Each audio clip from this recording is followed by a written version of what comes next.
Question number 9 says that a company manufactures car batteries of a particular type.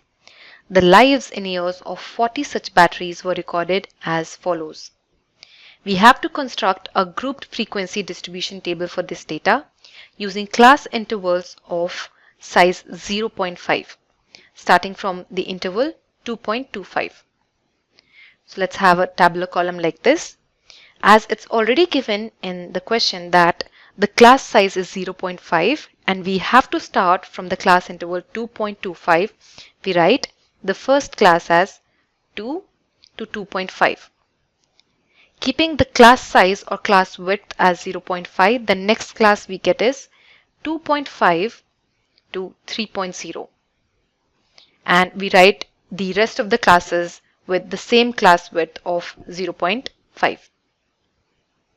Now that we have constructed all the class intervals, let's find the frequency associated, that is the number of batteries associated with each of these class intervals.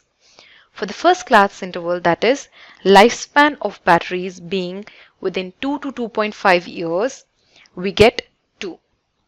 So there are 2 such batteries that we found who had a lifespan of 2 to 2.5 years, within 2 to 2.5 years. For the next class interval, we get a frequency of 6. For the next one, we get a total frequency of 14, then 11, then 4, and then 3. As these can be obtained from the data that is given in the question.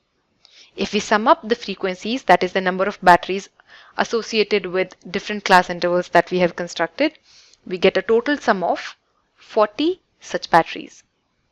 So this is how we construct a grouped frequency distribution table for the data which was given to us, keeping in mind the class size that they had given us and the class that they had asked us to start with.